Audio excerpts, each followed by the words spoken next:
undergrade that is legend Williamsport. So for the past hundreds of years, generation after generation, has the story of the Headless Trainman. A Headless Trainman. I was raised in the patch. And where was the patch? At the foot of Road Street. They called it the patch. And I spent most of my youth there after I was, say, 5 or 6 years old. And my grandfather lived just down the street from me. We had a pastor's house. And then we would do a little couple twisting turns in the road, and we would go out onto the underpass. And that was Rose Street. They called it Foot of Rose Street because it was way down at the end of Rose, several hundred yards past 3rd Street. But when I was a kid going to Plenary Place School, the only way to get to school was to walk under that underpass. And that underpass was where the train traveled over the top of Rose Street. My grandfather was quite a storyteller, and he was pretty old when I was a kid. He had actually been around during the logging days, and he worked on the river and on the logging farms, and he loved to tell us stories of those days, particularly if there was any kind of ghost-related story that he would scare us with. And we used to sit there and talk to him, and oftentimes under that pump there was a wooden tub, and that wooden tub would oftentimes have catfish in it that he had caught in the river. And he put them in that tub to clean them out, he said, because the river was dirty and muddy and polluted oftentimes. And the catfish would be cleaned out in that water before you eat them. So we sat there and watched the catfish swim around, and he was talking about the old days when there was logging. And if he'd get our interest going, then he would slip in the ghost stories. Just mostly to torment us, I think. And one day he was telling us about, he said, "You guys walk under that underpass all the time, don't you?" We said, "Yeah, you don't go under there at night, right?" Well, sometimes. Why? "Oh, never, ever go under there at night." I said, "Why is that?" He said, "Well, even in the daytime it's risky enough, but at night you're taking a terrible chance." And well, Saturdays when we go to the matinee movie, oftentimes when we're on our way home, it's getting pretty dusk. "Yeah, well, if you're coming under that underpass, you want to run. Run as fast as you can. Don't you slow up." "Why? What's going on there?" "Well, many years ago, when I was a young fellow, they used to bring rail cars in with logs on them. They also came down a river, and they'd be transported over into the ponds. They would come down a river to the boom, sort it out, and they'd go over to the ponds on the other side of the river to whatever mill they were going to, and they would put the logs into the ponds, and the pond would be, there were guys working in there, which he often had done himself, and he was push the logs over to conveyors that took them up into the mill to be sawed into boards. And they had such good saws there, and such big saws that oftentimes they would bring in logs from other places that was so big and so hard that no other mills on the East Coast could do them. So they were sending in this trainload of these big logs. And Grandpa said he saw them. He said they were big logs. You only get like 3 or 4 on that rail car. He said because they were so big around. And he said some of them were like a reddish color. He said, I think they might have been mahogany. Of course, we're not mahogany around here, so I don't know where they came from. At any rate, they were bringing one of those in, and they pull them into the siding, and alongside of the siding was a rail that went down into the ponds. And they would loosen the chains that held the logs in place, and if there were poles holding them in place, they'd knock the poles out and let the logs roll down into the pond. They need a little help, they'd use a cant hook and put them into the pond. Well, this one load came in, had some really big mahogany logs on it. And they had them chained down tight because they were just unsteady, too big. And 2 or 3 guys got up there and they had binders on the chains, which are big handles. They would pull the chain down and get them so tight, sometimes they'd have to use a pipe on them to get them down because they didn't want those logs moving. and there were 3 or 4 guys there loosening those up, and they pulled the levers up, and apparently the third one was a little slower than the other 2, and when they fucked theirs, he hadn't yet gotten his up far enough, and all the pressure was in his chain and it broke. And it whipped back because of the pressure on it, just like a bullet, just snapped it. If you ever seen somebody fishing with a fly rod, and they go like that, and then it comes back and it's make a circle and goes out into the water, right around his neck. Took his head clean off, just like a guillotine. And the head rolled down the ramp into the water. And they all tried to grab it, but it was gone. And the guy laid there, and they saved him, but they got down there, grappling hooks and everything, tried to find that head, and they couldn't find it. So eventually they had to bury the guy without a head. Now, he said that guy wasn't happy about that. And he still walks that railroad track looking for his head. I'm telling you, boys, you got to be careful going across that trestle, because he could still be up there looking for his head. And by now, he doesn't care whose head he gets. He wants a head. And if it's yours, he's happy with that. He wants a head. And so when you go into that underpass, you got to be careful. Something might just swing down there and take your head, and you're gone. So what we want to do is see if he's here. Okay, well, that's interesting. Let me bounce this off you. Okay. When you had said, hey, I have this great location, it's outside from bug spray. Yeah. And I had said to you, my neck and head hurt when you say this. Makes sense. Yeah, exactly. So, he apparently is still looking for his head. Let's see if he'll come and search for yours. So what we want to do is see if we can't contact this man. See if he won't play with our equipment for a little bit. And I have an Oculus that says words. Yes, it has millions upon millions of words stored into it, so it can around. So the spirits can manipulate it to let us know that they're here. If you see anything dripping, it's because it just rained and we're a little wet. What did it say? It says blind. Oh, I bet blind. He is. He has no head. He has no head. He's okay. If you're here, we really would love to talk to you. So what we're going to do as well is we're going to set up the REM pod. And can you explain what that does? Yes. So the REM pod, what it does is it generates its own magnetic field that you literally have to be on top of it to break the magnetic field. It'll go off with literal bells and whistles. So yeah, it'll let us know if anybody touches it, and hopefully he will. Hopefully he will touch it. Maybe it'll look enough like a head. Maybe.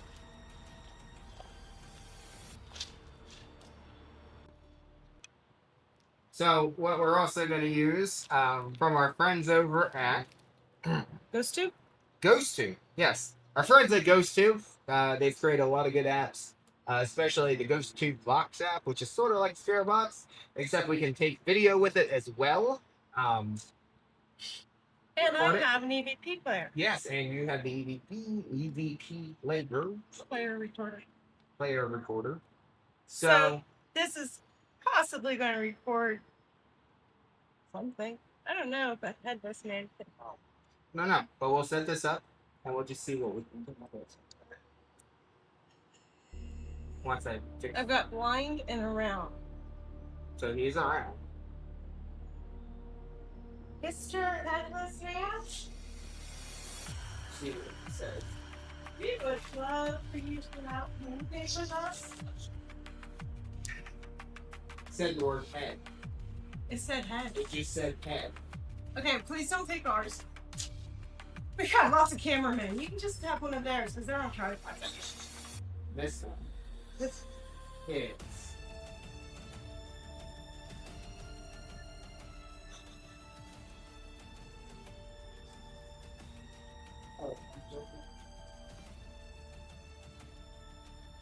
Whoa. We have the REM pod coming off. The REM pod's going off. The REM pod just went off. He just coughed. Said bad. Can you tell us your name? The others what? Hmm? No, you. You. You. Me. Or him. Or one of these guys. It's...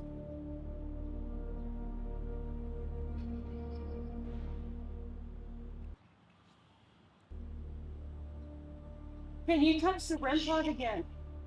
Can you touch the REM pod for... I don't want to. It Can you says... touch the REM pod? You would love that, wouldn't you? See how close I'm getting to it. It's not going off. No. It was going off. It was going off while we were over there. So let's come back to this. Let's come back over this way. Across the river of sludge. It rained a lot.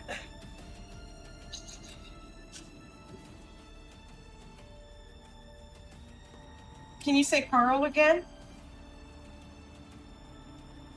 Carl. So,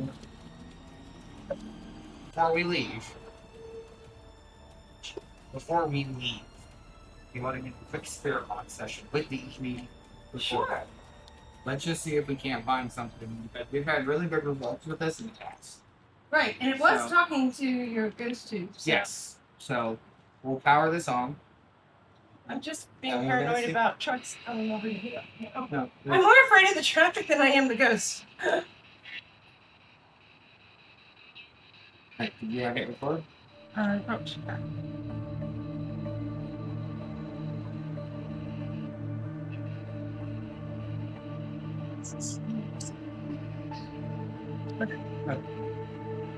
Is your name Carl? I heard Carl. Okay. Is your name Carl? Carl, do you still haunt this place?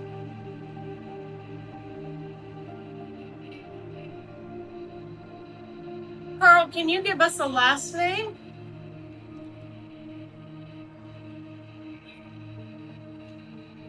That's like that.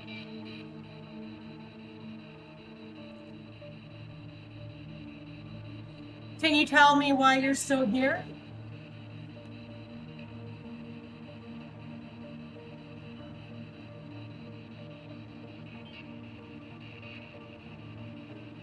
Carl, did your head really get cut off? Whoa! Whoa! Whoa! It just said reveal. It said reveal on the obulus, and when we asked, did your head really get cut off, it said yes! Oh! Wow! Well, we heard that. Carl, do you want us to leave?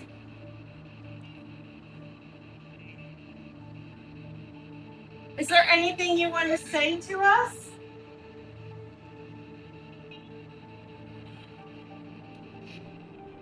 Do you remember when this was a neighborhood and kids would walk through here all the time? Did you ever chase them?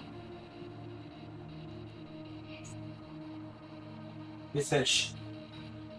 He shush you. You want me to shush? I swear that one goes shush.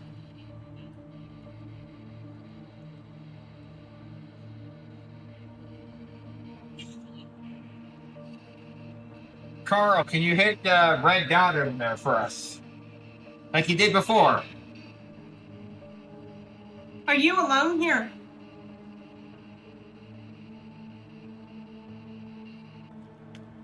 Okay, Carl, we're gonna get ready to go here. We're gonna do one last CVP. Can you tell us, did you chase children through here as a kid? Or when they were kids?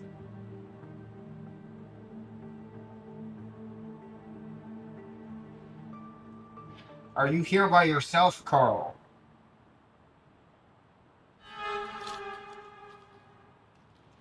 Are you behind us? And my Uncle Elmer worked at a factory down in Williamsport, right near the railroad track. So he would walk the railroad track up to his house and then step down off the tracks, and he was practically home. A lot easier than walking along the street and crossing streets and all that. And he said he was coming home one day, and there was a fellow coming the opposite direction, like he was going to work. And they happened to pass right over top of the underpass. And they said hello, and he said, oh, and I passed. He said, just like you do when you meet somebody like that. He said, I turned around to see the guy, he was gone. And we were in the middle of the underpass. There's no place for him to go. And he was gone. I said, what'd you do? He said, about 90, running all the way home. I never stopped till I get down off those tracks. Are you behind us? That's weird. I literally heard when we were sitting here, I heard that like somebody was walking back here, but it wasn't that. Why I looked back. Can you touch Adam? This is Adam.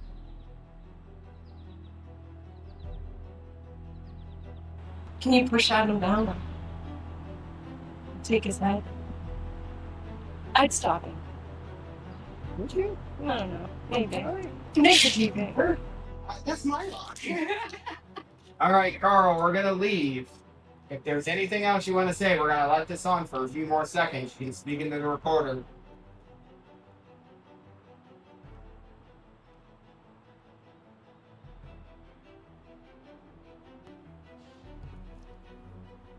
That was a sound from Back in there when we reviewed. So let me ask you a question, and we'll review the EVD when we get back to base. The word October came to my head. I'm gonna stop this because I think now would be a really, really good time to explain that while Adam was driving past here to make sure he knew how to get here since he did know the location, he contacted me and he said, did 2 gunshots mean anything to you? Now he was up on West 3rd Street. He never came all the way down here. He was up there, but he was looking down in the stretch. And it did mean something to me. Can you tell what else came to you besides now October? Yeah. So if you want to tell them exactly the things that you were feeling, and then I'll fill in some of the blanks once we get there, but I'm going to let you guide us to where we're going to go. We're going somewhere else? We're going somewhere else. Oh, this is the best day of my life. 2 investigations in one day. Okay, so well, accidental because you were picking up on stuff. So why don't you just say all the things that you've been picking up for the past week while we've been preparing for this investigation? Sure. So when Elaine had said, hey, we're going to do an outside investigation, we're going to go do outside, I said, okay. As we got closer to the date, it was kind of apparent that she told me where we were coming. Just the street itself. Not anything else. So when Elena told me we were coming to Rose Street, I was driving past there the one day, and I just happened to look down there, and I felt 2 like sharp pains, one here and then one down here. So I had asked Elaine, I'm like, did anybody get shot? Like, I thought maybe we were coming to investigate shooting, not a legend of a headless man train. No, Headless Trainman. Headless Trainman. So I had no idea what we were coming here for, but I had asked her, and she goes, no, that's not it. She goes, but I know about this. One of the things that I had said to Elaine was, I felt it was 2 men fighting, arguing over maybe a woman, money, something like that. Somebody was accused of taking something else from somebody. And there was a really dark alleyway. And mind you, when I drove down here, it was dark, and I thought, well, maybe this is it. Then Elaine told me... And you said it was cold. Yep, and I said it was cold. So I had asked Elaine... And just now he said October. Yep. So I had asked Elaine where it was, and she... And it was dark. Yep. You said it was dark. Yep, it was dark. I'm trying to think of all the things he told me. He still has no idea. Yeah, I have no clue. Oh, the pain in your head. Yeah, the pain in my head. I felt there was a pain in my head, like just right here on the front cerebral cortex. On the right? On the right side. And I thought, okay, well, maybe it's something to do with heads. But the big thing was it was cold, it was rainy. I forgot to turn the obulus off. And Elaine forgot. Fate and Master. Elaine forgot to turn the obulus off. So I had seen a blinking light up in. I thought maybe it was a lamppost or something was blinking. But that's all I could really feel. And when this spirit communicated with me on that psychic level, I was laying on my back looking up. And the only thing I saw was that blinking light. It was cold, dark, rainy. And while we were standing over here just now, I asked Elaine, I said, does October hold any reference to you? And the color drained completely from her face. So we're going to take Adam for a little walk where he was when all this stuff came up, except for the October just now. And we're going to let him see if he can figure out where these events have happened. And then I will tell you, and I will tell him, and on exactly what he was seeing. Hey Questers, thanks for watching. We love our fans and your support is really appreciated. It would mean so much to us if you would subscribe to our YouTube page. Subscriptions help us continue making episodes, so please go over there and subscribe.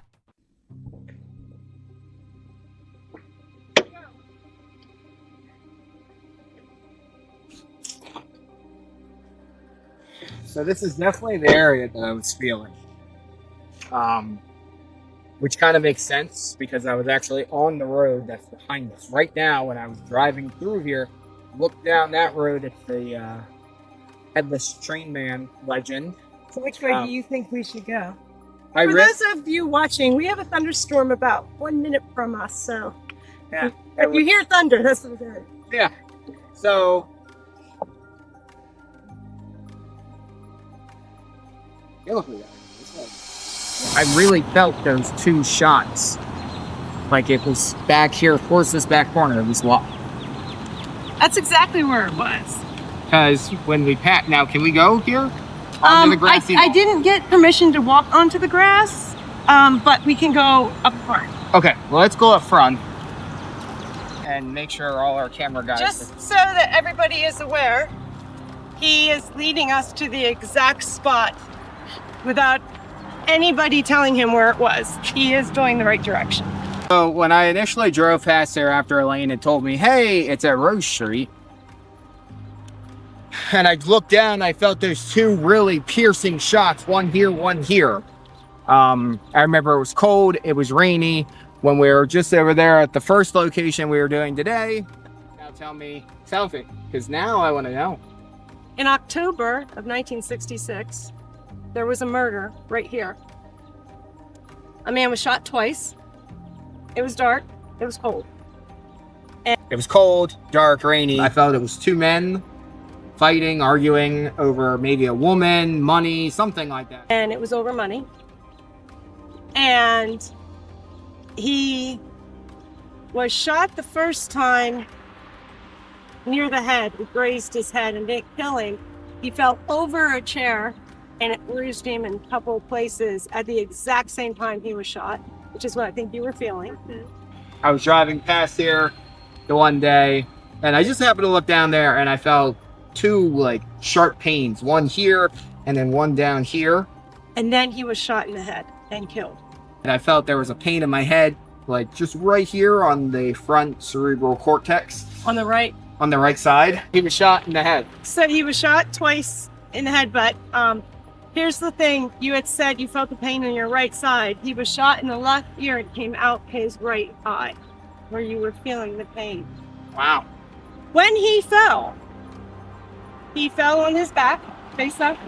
And when this spirit communicated with me on that psychic level, I was laying on my back looking up, and the only thing I saw was that blinking light. He was found on his back, face up, and the last thing he saw, and this was never published in the paper, this was never even mentioned in the police reports, but I know somebody that worked there. The last thing he would have seen was the flickering light of the poker machine. His face was that red. And it flickered. Wow.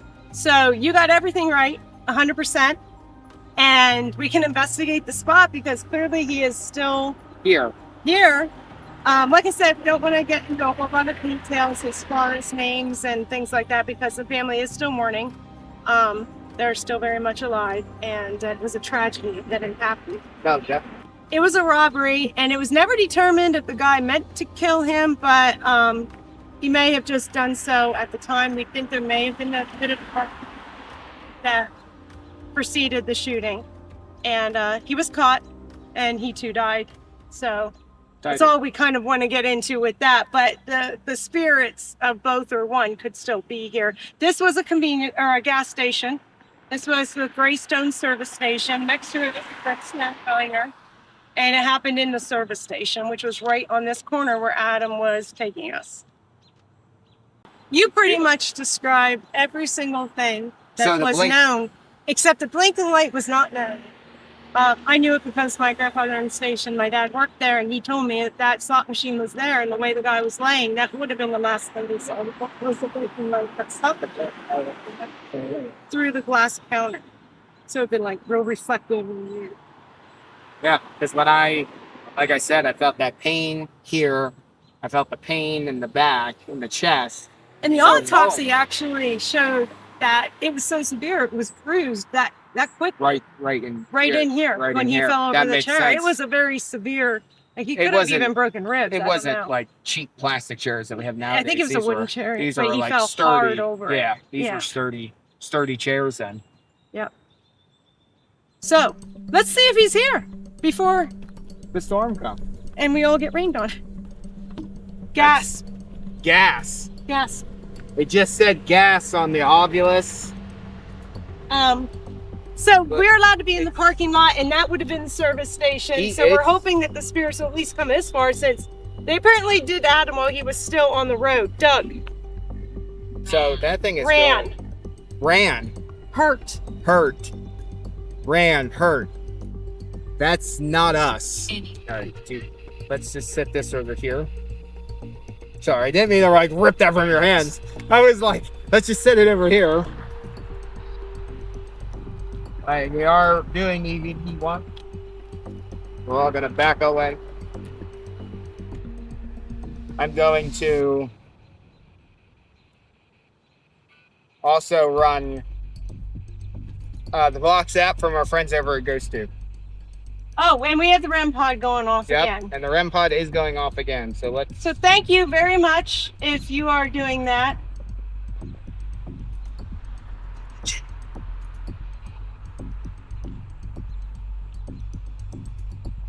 That thing. Put your windows up. Didn't say rain. Keep saying windows up, but that thing's going off like mad. And there's nothing like.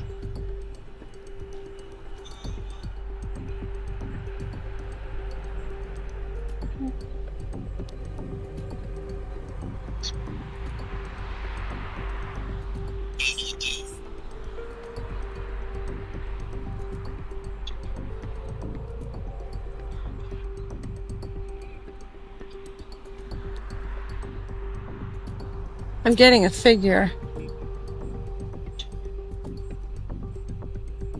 Coming and going like it's weak. That would be the corner, right in there. Yeah, hey, Elaine. It said 7. 7. 7. Does that have any relevance to this? I can't think of it. Oh! $700 was stolen. 700. It said that's what 7. He got away with. Okay, because it said 7. That's what he took from the phone. Well, I guess he wasn't dead yet. That's what he took from the man he shot. The word profit just came through. Liz? Look at that thing going off.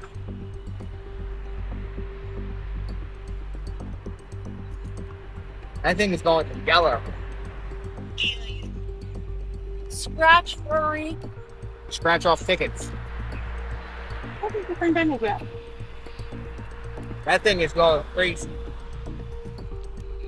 Elaine, look at that thing. That thing's going nuts. I was worried that was what was causing it, so I moved it.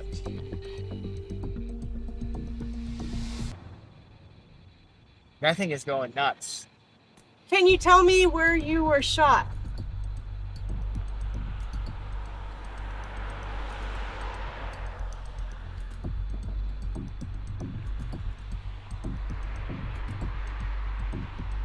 Okay, could you walk away from the end? Just for a minute. Can you lower the frequency? Yeah.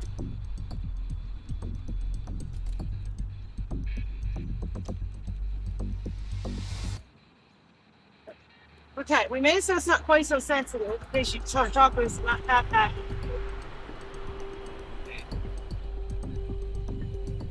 That thing's going wrong. Yeah, that thing said dead.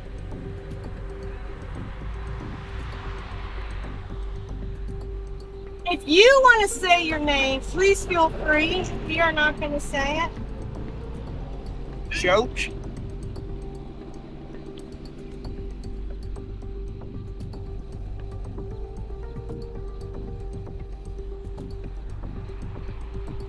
Said something. I know, we're going to have to check that too. Well, He was... arrest. Heard. Fire. Arrest. Arrest king. Yeah.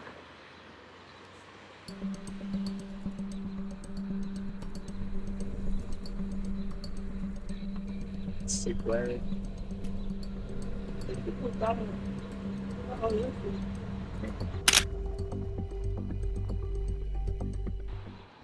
Yeah. Good stuff on Wire. wire. Wire rope. Over here. Say wire rope. Yeah. Said So wire. Said wire. Can you can you use this and give me your name?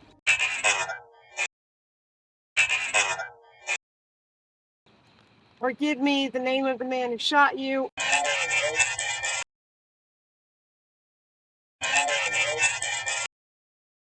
Or use the word shot or gun so we know this is you. Spirit box just said shot again.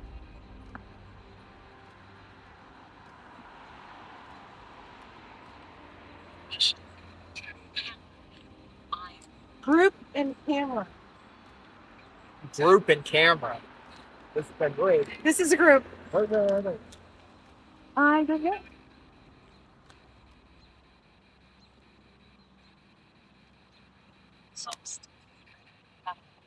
What'd it say? You guys feel rain? Something hit my shoulder. All right, guys. Well, Yeah, I'm feeling rain too. all right. Let's see if there's any. All right. Give me. Oh, I just felt rain too. Elaine. Yeah, the hills are starting to gray out. Yeah. Yep. Okay. Well, thank you guys so much for tuning in to this episode of Ghost Quest. I hope you guys enjoyed it. And anything else you want to add to that, Elaine? I think we have a lot of stuff we're going to go through, and we're going to let you guys know what we came up with. And Yes. this is our first outside investigation, and it has rained. It's been 96 degrees. We had a Thunder. windstorm. We've had thunder. We've had trucks almost running us over. Not sure how many more of these we're going to do. So enjoy the episode. Enjoy the episode while we're here because God knows. Hopefully, pretty high. It's been interesting. Hang cut.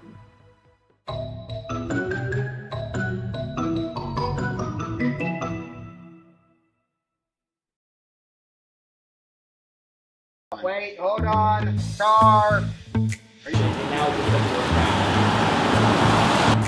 Car coming. Car coming. And we're just gonna step over here for a car coming. Alright, we got another truck coming, guys.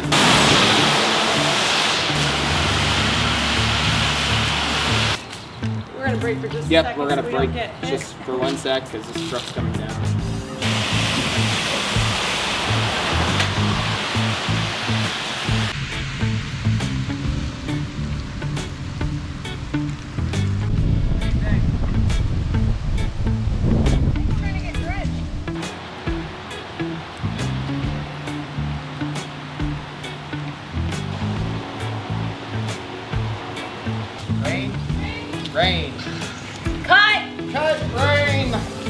Rain out. Oh, it's starting to rain. Yep.